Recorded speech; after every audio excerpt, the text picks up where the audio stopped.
Hello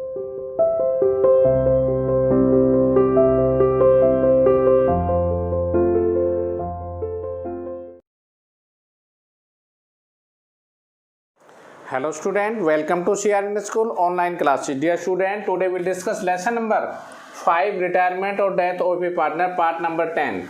आज हम 2 illustration लेके चलेंगे. Illustration number 37.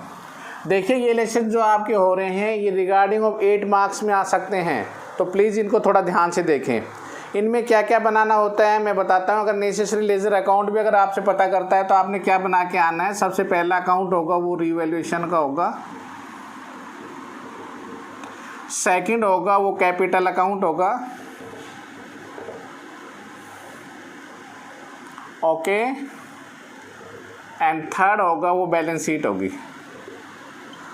कई बार लिखा था नेसेसरी में एक नेसेसरी लेजर अकाउंट, तो आपने 3 अकाउंट मेंटेन करके आने हैं. और जर्नलिज्म में एंट्री पूछता है तो जर्नल एंट्री ही करके आनी है. क्वेश्चन में मैंने कहा है प्री वेरी सीरियसली और ध्यान से पढ़िए प्लीज़.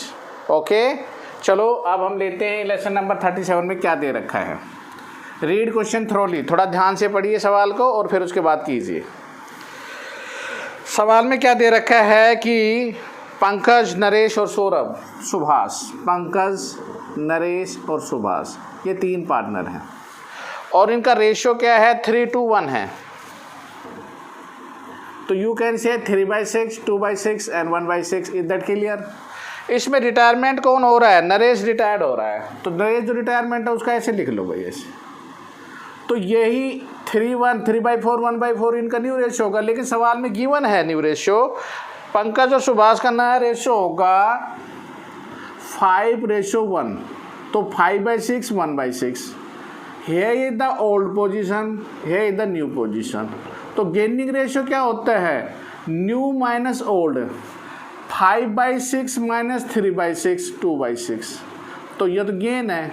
और ये क्या है 1/6 माइनस 1/6 इज इक्वल टू 0. इस सुभाष को ना तो कोई फ़ायदा हुआ ना ही नुकसान हुआ. ये पहले भी 1/6 था, अब भी 1/6 है. तो सारा का सारा पैसा कौन देगा? पंकज देगा. किसको देगा? नरेश को देगा. आगे समझ में गुडविल के रिगार्डिंग में बातें. चलो जी सबसे पहला अकाउंट बनाएंगे रीवैल्यूएशन अकाउंट. लो भाई देखो रीवैल्यूएशन अकाउंट कैसे बनता है. है the revaluation account. P&L adjustment भी कहते हैं इसको, P&L एडजस्टमेंट अकाउंट भी कहते हैं. ये side debit, particulars amount rupees, particular amount and rupees. This is debit, this is credit. फ़ायदा इधर नुकसान इधर. देखो क्या क्या दे रखे. प्रीमिज इज अंडर वैल्यूएड बाई 20%. प्रीमिज को 20% कम लिखा गया.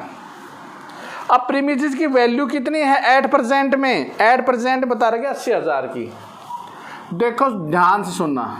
80,000 लिख रखी है तो पहले कितनी थी प्रीमिज? आपने क्या करना है, शॉर्ट ट्रिक भी बताऊंगा और वैसे भी. माना आपके पास 100 थी, 20% कम लिखी तो ये 80 की होगी. अब 80 की है तो पहले 100 की, एक है तो 100/80 और 80,000 है तो ये 20 चौक 80, 20×5 4, 20 ये पहले 1 लाख की थी. 1,20,000 घटाएंगे वही 80,000 आ गया. शॉर्ट ट्रिक बताता हूँ आपको. क्या शॉर्ट ट्रिक में क्या करना, अगर अंडर वैल्यूएड है तो उस चीज़ को परसेंटेज को घटा लेना. जैसे 20% अंडर वैल्यूएड है तो 120 घटाएगा 80. जो वैल्यू आपको दी है इनटू ऊपर 100 लिख देना, नीचे 80 लिख देना, आपका अमाउंट आ जाएगा. ये शॉर्ट ट्रिक है. ओके. अगर ओवर वैल्यूएड हो तो लो, ओवर वैल्यूएड में भी बहुत आसान है. ओवर वैल्यूएड कितनी बता रखी है यही शॉर्ट ट्रिक लगाता हूँ इस पर. और स्टॉक ओवर वैल्यूएड है 10%. ओवर वैल्यूएड में जोड़ देना. स्टॉक की वैल्यू कितनी दे रखी है? स्टॉक दे रखे 22,000. तो 22,000 गुना क्या वैल्यू कर देंगे 100. 100 तो करनी है. अब वैल्यू 80 नहीं, घटी नहीं, बढ़ी है तो 110 कर देंगे. बढ़े तो अमाउंट यहाँ पर बढ़े हुए घटे हुए अमाउंट यहाँ लिखने हैं. 80 हुआ था तो 80 कर दिया अंडर वैल्यूएड में. ओवर वैल्यूएड बढ़ गए काट दो. इज 20,000. 20 तो डिफरेंस 2,000 का था. तो समझ में आ गया. पहले में 20,000 इसमें 2,000. तो आपको क्या कहा गया था, जब अंडर वैल्यूएड है तो फ़ायदा होगा बाई प्रीमिसेस. 20,000 का मुझे फ़ायदा होगा ओवर वैल्यूएड में नुकसान हुआ, स्टॉक क्योंकि ज़्यादा करके लिखी हुई थी 2000 रुपये, क्लियर होगा। प्रोविजन बनाना है 5%, 6000 का 5% 300 होता है, 400 का तो पहले ऑलरेडी बना हुआ है, तो मुझे 100 रुपये का फ़ायदा हो जाएगा। उसके बाद क्या कर रखा है, प्रोविजन फॉर लीगल डैमेजेस 4100 की, to provision for legal damages, नुकसान होगा क्योंकि लाइबिलिटी बढ़ेगी। ओके, बाकी फिर गुडविल दे रखा है। Furniture to brought up to, पहले कितने की थी, फर्नीचर की वैल्यू देखिए, फर्नीचर पहले 41 की थी, अब इसको टू बी ब्रोट अप 45 पे ले जानी है, तो 4000 का मुझे क्या हो जाएगा, फ़ायदा हो जाएगा, क्योंकि फर्नीचर की वैल्यू बढ़ जाएगी, इज़ 4000। लो भी इसका जोड़ किया, ये आया 24100।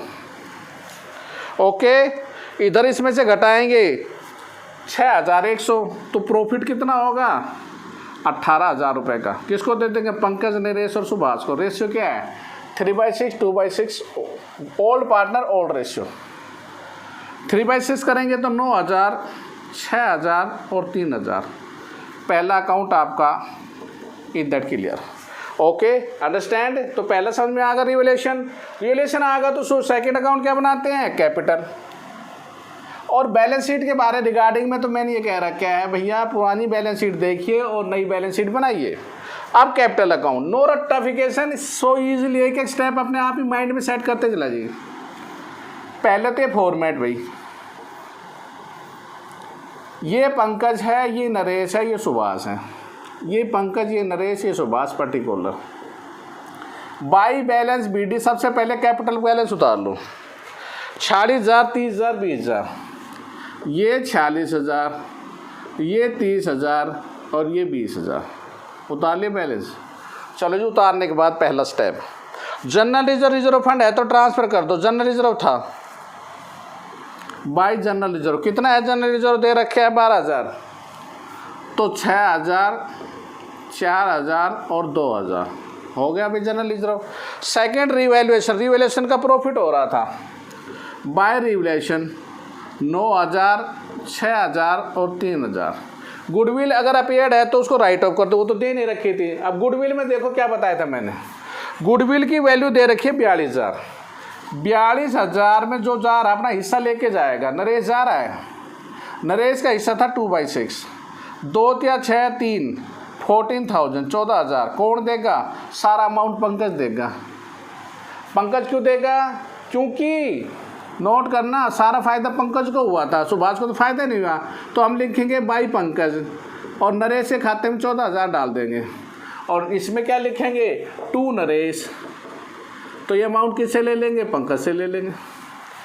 इज दैट क्लियर, सारा समझ में आ रहा अच्छी तरह से। चलो जी, सारा सवाल आपका होगा ऑन बोर्ड। अब एक कैंडिडेट पहले इससे बात करो, मतलब इसको दे जा रहा है, इसको दो भाई 30 14 44 और 6 50 और 4 54,000 रुपये चाहिए, और कहता है नरेश की पेमेंट के बारे में क्या कहा, कहता है 26,000 रुपये तो इसको लोन अकाउंट में ट्रांसफ़र कर दो। लो भाई, टू नरेश लोन कर दिया 26,000, ये ना 26, तो फिर 28,000 की पेमेंट मार दो और इसका खाता क्लोज हो जाएगा। अरे कोई कहते हैं भैया आप 10 रुपये देना है, 2 लोन में तो 8 रुपये की पेमेंट करनी पड़ेगी आपकी, तो इसका अकाउंट क्लोज हो गया।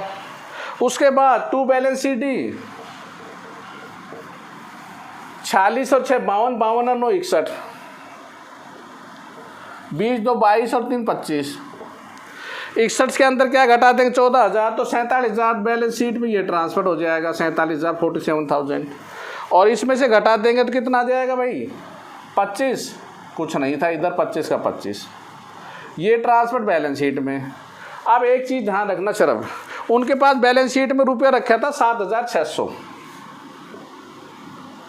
और रुपया देना 28,000, तो पता उन्होंने क्या किया था, इन्होंने क्या किया था, इनके पास कोई चीज़ थी जिससे कि इन्होंने क्या कहा कि पेमेंट, हाँ इसके लिए इन्होंने कहा कि लोन लेना पड़ेगा बैंक से, तो आपने देखिए 28,000 देने के लिए डियर स्टूडेंट 7,600 मेरे पास है, मुझे 28 चाहिए, 04 20,400 का बैंक से लोन ले लूँगा मैं। बैलेंस शीट की लायबिलिटी बैंक लोन 20,400 रुपये, क्योंकि पेमेंट तभी होगी आइदर इनके पास पैसा नहीं है। बैलेंस शीट फिर कह रहा हूँ ओल्ड बैलेंस शीट को देखकर सो ईजिली आप न्यू बैलेंस शीट को बना सकते हैं। न्यू बैलेंस शीट के रिगार्डिंग में कोई प्रॉब्लम आती है तो आप मेरे से डिस्कस कर सकते हैं। अब एक इलस्ट्रेशन और लेते हैं हम, illustration number 38।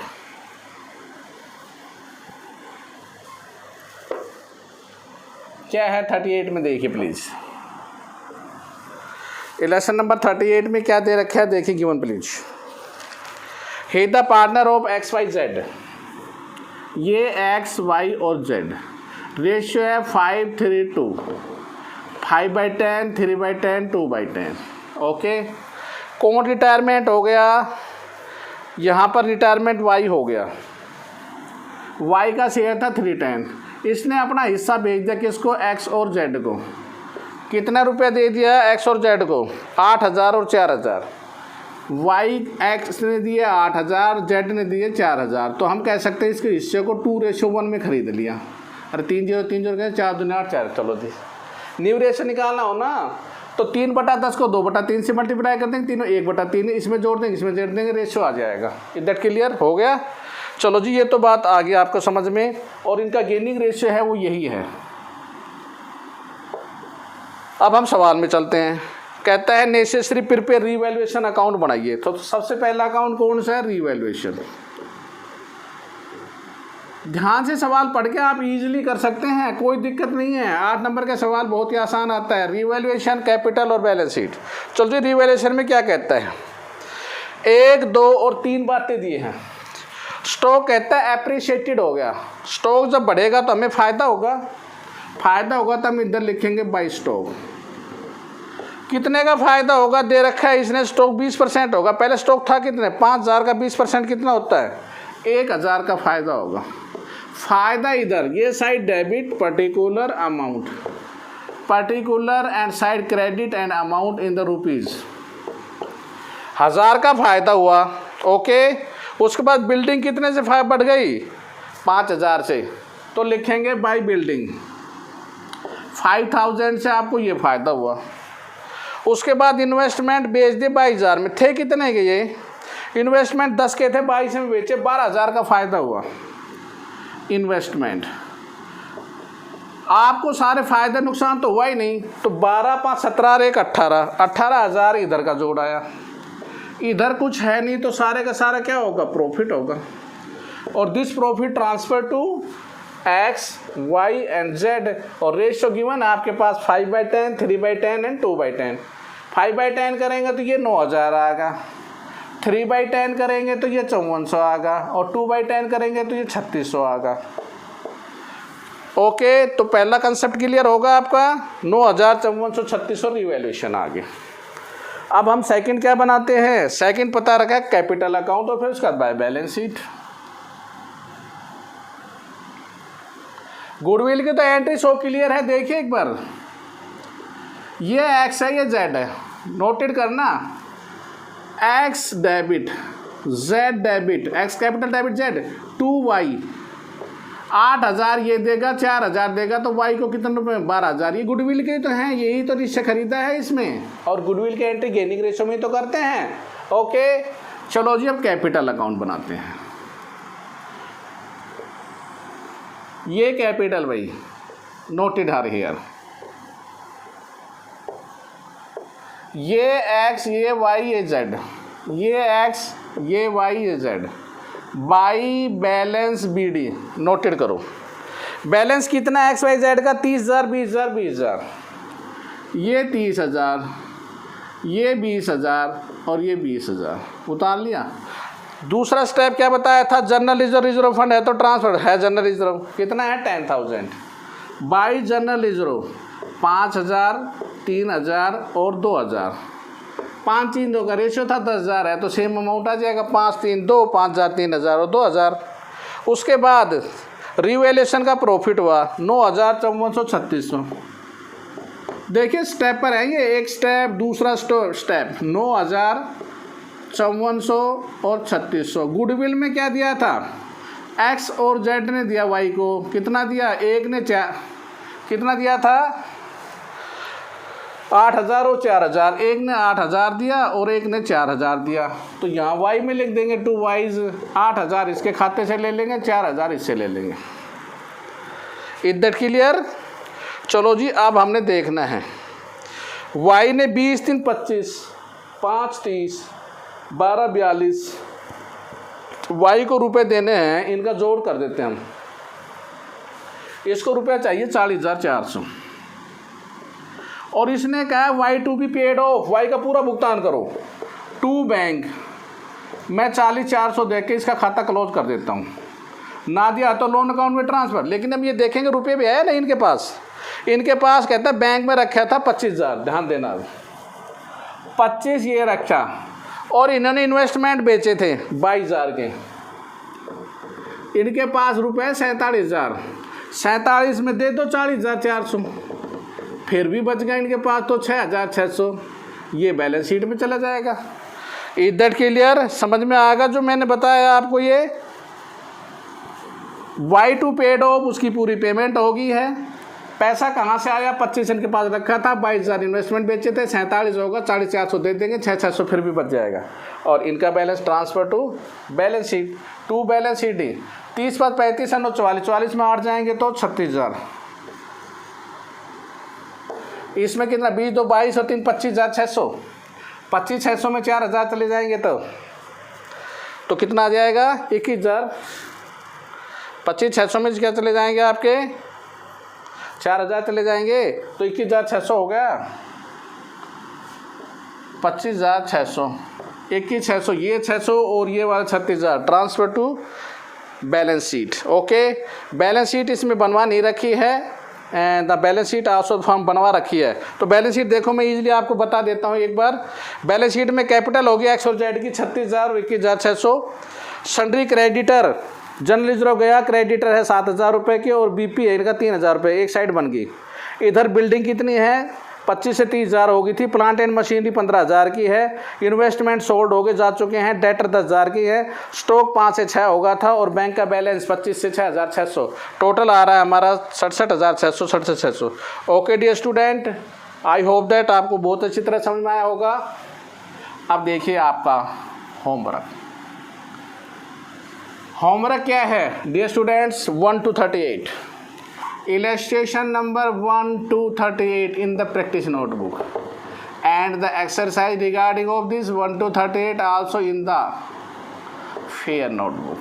Okay dear student, if any problem regarding of this, my WhatsApp number 9416586639. Okay student, thank you, stay home, stay safe, goodbye, thank you, have a good day.